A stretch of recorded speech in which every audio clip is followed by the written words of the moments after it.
ஜென்டாங்கிள் art அப்படின்னா என்ன? அது எப்படி வரைகிறாங்க? அது வரைகிறதுக்கான மெட்டீரியல் என்ன? அதை வரைகிறதுனால நமக்கு என்னென்ன பெனிஃபிட்ஸ் இருக்குன்ற ஒரு ஒரு அழகான ஒரு செய்தியை தான் நான் உங்களோட ஷேர் பண்ணிக்கணும்னு ஆசைப்பட்றேன். அந்த ஜென்ட் ஆங்கிள்ன்ற ஒரு வார்த்தையை நீங்கள் எடுத்துக்கிட்டீங்க அப்படின்னா, ஜென் அப்படின்னாக்கா அமைதின்னு அர்த்தம். ஆங்கிள் அப்படின்னு எடுத்துக்கிட்டிங்கன்னா ஒரு சிக்கலான ஒரு வடிவங்களை திரும்ப திரும்ப ரிப்பீட்டடாக வரைகிறதுக்கான பொருள். அதில் புள்ளிகள் இருக்கும், வடிவங்கள் இருக்கும், அதாவது ஷேப் இருக்கும். அதுக்கப்புறம் அந்த ஷேப்லேயே பார்த்தீங்கன்னாக்கா வட்ட வடிவமான ஷேப்பு, அந்த மாதிரி பல வடிவங்கள் இருக்கும். அதுக்கப்புறம் எஸ் வடிவ வளைவு கோடுகள் இருக்கும். அதுக்கப்புறம் வளைவு கோடுகள் இருக்கும். அதுக்கப்புறம் நேர்கோடுகள் கூட சில இடங்களில் வந்து இது வந்து இருக்கிறது நம்மளால் பெரும்பாலும் இந்த ஆர்ட்டில் நம்ம பார்க்க முடியும். சரி, ஓகே. முதல்ல இந்த ஜென்டாங்கிள் ஆர்ட் அப்படின்றது முதல்ல ஒரு திக்கான ஒரு சார்ட், ஒயிட் சார்ட்டில் இதை வந்து என்ன பண்ணுறாங்கன்னாக்கா இதை வந்து வரைகிறதுக்காக அவங்க செலக்ட் பண்ணுறாங்க.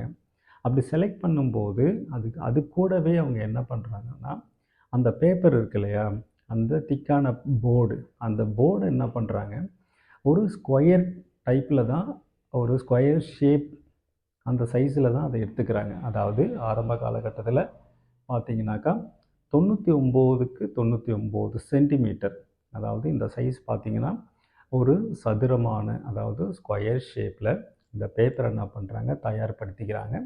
அந்த தயார்படுத்தின பிறகு ஒரு நல்ல டார்க்கான ஒரு பிளாக் பென்னில் டிசைன்ஸ், அதாவது கோடுகளை நான் சொன்ன மாதிரி புள்ளிகள், வளைவு கோடுகள், எஸ் வடிவ கோடுகள், நேர்கோடுகள், இந்த மாதிரி பல கோடுகள் அதில் யூஸ் பண்ணி என்ன பண்ணுறாங்க, ஒரு ஆர்ட் ஃபார்மை அவங்க உருவாக்குறாங்க. அந்த ஆர்ட் ஃபார்முக்கான ஒரு விஷயந்தான் வந்து இந்த ஜென்டாங்கிள் ஆர்ட்னு சொல்கிறாங்க. ஓகே, இந்த ஜென்டாங்கிள் ஆர்ட் பார்த்திங்கன்னா ஆரம்ப காலகட்டத்தில் ஸ்கொயர் ஷேப்பில் இருந்தது. பட் இப்போ பார்த்திங்கன்னா அது ஸ்கொயர் ஷேப்பாக பண்ணணும்னு அவசியம் இல்லை. ஏன் அப்படின்னாக்கா, வரைகிறவங்களை பொறுத்து அதோடைய ஷேப்பை வந்து சதுரமாகவோ அல்லது செவ்வகமாகவோ, அதாவது ஸ்கொயர் அப்படி இல்லைன்னா ரெக்டாங்கிள், இந்த மாதிரியான சைஸில் அவங்களோட கன்வீனியன்ட்டுக்கு ஏற்ற மாதிரி அந்த ஷேப்பை அவங்க சூஸ் பண்ணிக்கிறாங்க. இந்த ஜென்டாங்கிள் ஆர்ட் பண்ணுறதுனால நமக்கு ஏற்படுகின்ற நன்மைகள் என்ன அப்படின்னு நீங்கள் பார்த்தீங்க அப்படின்னா, என்ன பண்ணும், ஒர்க் டென்ஷன் இருக்கும், அதுக்கப்புறம் வந்து ஒரு ஸ்ட்ரெஸ்ஃபுல்லாக இருப்பாங்க, ஒரு பதட்டம் இருக்கும், ஒரு பயம் இருக்கும். சில குழந்தைகள் வந்து ஹைப்பர் ஆக்டிவாக இருப்பாங்க. சில பேருக்கு வந்து ஒரு விஷயத்தில் ரொம்ப நேரம் ஃபோக்கஸ் பண்ண முடியாது, அதாவது கான்சன்ட்ரேஷனோட ஒரு ஒர்க்கை அவங்க பண்ண முடியாது. பட் அந்த மாதிரி இருக்கிறவங்களுக்கு இந்த ஜென்டாங்கிள் ஆர்ட்டை நீங்கள் ப்ராக்டிஸ் பண்ணிட்டு வந்திருந்தீங்கன்னா உங்களுக்கு சூப்பரான ரிசல்ட் உங்களுக்கு கிடைக்கும். அதாவது அந்த நல்ல ரிலாக்ஸேஷன் கிடைக்கும். அதுக்கப்புறம் வந்து ஒரு ஸ்ட்ரெஸ்ஸை வந்து ஃப்ரீ பண்ணுறதுக்கான ஒரு ஆர்ட் தெரப்பியாக இந்த ஜென்டாங்கிள் ஆர்ட் இருக்குதுன்றது மிகவும் சூப்பரான ஒரு சந்தோஷமான ஒரு செய்தியாக இருக்குது. ஓகே, இப்போ இந்த ஜென்டாங்கிள் ஆர்ட் வந்து எப்படி பண்ணலாம் அப்படின்னாக்கா, ஃபஸ்ட்டு நீங்கள் ப்ராக்டிஸ் பண்ணும்போது ஒரு ஜென்டாங்கிள் ஆர்ட்டை வந்து ஒரு நார்மல் பேப்பர் எடுத்துங்க, ஒரு பிளாக் ஜெல் பென் எடுத்துங்க. அதில் என்ன பண்ணுங்கள், ஒரு பேசிக்கான ஒரு சில கோடுகளை நீங்கள் ஆரம்பத்தில் பயன்படுத்துங்க. பயன்படுத்தும் போது அது வந்து உங்களுக்கு கொஞ்சம் கொஞ்சமாக ஒரு ஜென்டாங்கிள் ஆர்ட்டுக்கான ஃபார்மை வந்து உங்களுக்கு கொடுக்கும். சரியா? அதுக்கப்புறம் இன்னொன்று என்ன, சில பேர் கேட்கலாம், அதாவது ஜென்டாங்கிள் ஆர்ட் வரையணுன்னா நல்லா வரைய தெரிஞ்சிருக்கணுமா, இல்லை அதை ஈஸியாக கற்றுக்கலாமா அப்படின்னு நிறைய பேருக்கு உங்களுக்குள்ள அந்த ஒரு தயக்கம் இருக்கும். ஆனால் இந்த ஜென்டாங்கிளோட மிகப்பெரிய ஒரு ப்ளஸ் பாயிண்ட் என்னன்னு பார்த்தீங்கன்னாக்கா, ஜென்டாங்கிள் ஆர்ட் வரைகிறதுக்கு நீங்கள் முதல்ல ஒரு ஆர்டிஸ்ட்டாக இருக்கணும், இல்லை முன்னாடியே எனக்கு ஓரளவுக்கு ட்ரா பண்ண தெரியும் அப்படின்ற ஒரு பேசிக்கான குவாலிஃபிகேஷன் எதுவுமே வேண்டாம். அப்போ எப்படி இதை வரையலாம் அப்படின்னா, நீங்கள் வந்து ஜென்டாங்கிள் ஆர்ட்டுக்கான அந்த ஒரு 5 பேசிக்ஸ் லைன்ஸ் இருக்கு இல்லையா, இந்த லைன்ஸை தெரிஞ்சுக்கிட்டால் போதும். அந்த லைன்ஸை ஒரு கட்டாயம் இல்லாமல் உங்களுக்கு பிடிச்ச மாதிரி பலவிதமான வடிவங்களாக அதை மாற்றுங்க. மாற்றின பிறகு அது பார்க்குறதுக்கு ரொம்ப அழகாக இருக்கும். அதுக்கப்புறம் அதில் குட்டி குட்டியாக நீங்கள் என்ன பண்ணலாம், சின்ன சின்ன மாற்றங்களை உருவாக்கிக்கிட்டே போனீங்க அப்படின்னா அது உங்களுக்கு சூப்பராக ஒரு ஜென்டாங்கிள் ஆர்ட்டாகவே உங்களுக்கு மாறும்.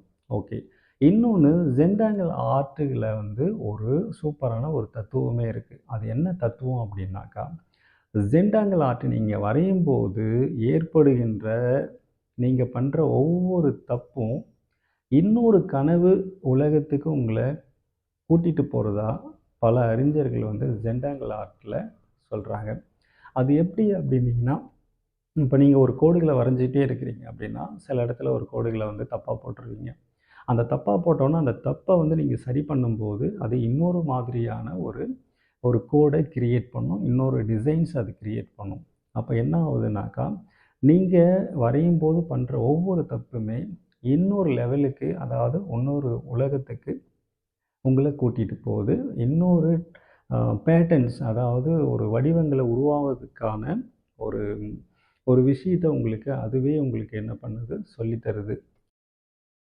இந்த ஜென்டாங்கிள் ஆர்ட்டை பற்றிய இவ்வளோ அழகான செய்தியை உங்களுக்கு நான் ஷேர் பண்ணிட்டேன். இன்னும் ஒரு சின்னதாக ஒரு டவுட் உங்களுக்கு இருக்கும், அதையும் நான் கிளியர் பண்ணிடுறேன். இந்த ஜென்டாங்கிள் ஆர்ட்டை யாரெல்லாம் வரையலாம், எப்போ வரையலாம் அப்படின்ற சின்ன ஒரு கொஷின்ஸ் உங்களுக்கு இருந்தது அப்படின்னீங்கனாக்கா, எல்லாருமே இந்த ஜென்டாங்கிள் ஆர்ட்டை வரைய பழகலாம், ப்ராக்டிஸ் பண்ணலாம். ஏன் அப்படின்னாக்கா, இந்த மாதிரி எல்லாருக்குமே லைஃப்பில் ஒரு டென்ஷன் இருந்துக்கிட்டே தான் இருக்கும்.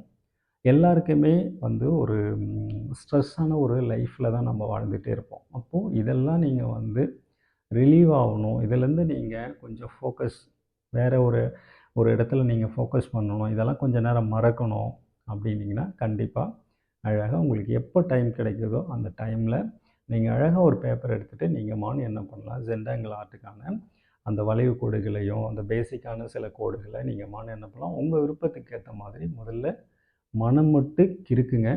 அப்போ ரொம்பவே ரிலாக்ஸ் உங்களுக்கு கிடைக்கும்.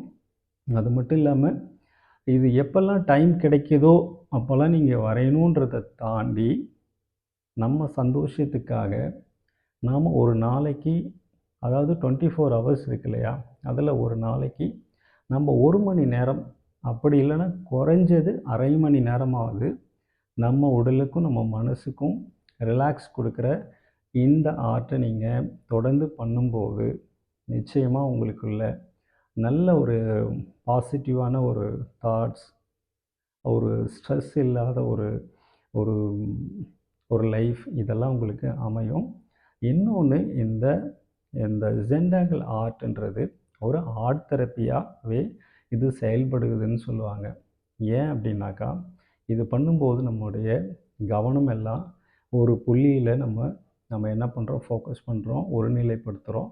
அதனால் இந்த ஆர்ட்டை என்ன சொல்கிறாங்க அப்படின்னாக்கா, தியானம் ப்ளஸ் கலை ஓவியம் அப்படின்னு சொல்லுவாங்க. தியான கலை ஓவியம் அப்படின்ற ஒரு சுருக்கமான ஒரு அழகான ஒரு வரிகளும் இந்த ஜென்டாங்கிள் ஆர்ட்டுக்கு ரொம்பவே பொருத்தமாக இருக்குது.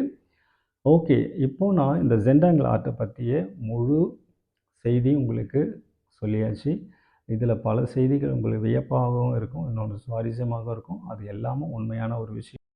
அடுத்த வீடியோவில் நம்ம என்ன பண்ண போகிறோன்னா, ஒரு ஜென்டாங்கிள் ஆர்ட்டுக்கான பேசிக், நீங்கள் ஒரு பிகினர்ஸாக இருக்கிறீங்க அப்படின்னா இதை கற்றுக்கணும் அப்படின்ற ஒரு இன்ட்ரெஸ்ட் இருந்ததுன்னா கண்டிப்பாக இந்த சேனலை சப்ஸ்கிரைப் பண்ணிக்கோங்க. ஃப்யூச்சரில் நிறைய வீடியோஸ் வந்து இந்த ஜென்டாங்கிள் ஆர்ட் எப்படி வரையணும், அதுக்கான ப்ராக்டிஸ் எல்லாமும் நான் உங்களுக்காக பல வீடியோவை ஷேர் பண்ண போகிறேன். நெக்ஸ்ட் வீடியோவில் சந்திக்கலாம். நன்றி, வணக்கம்.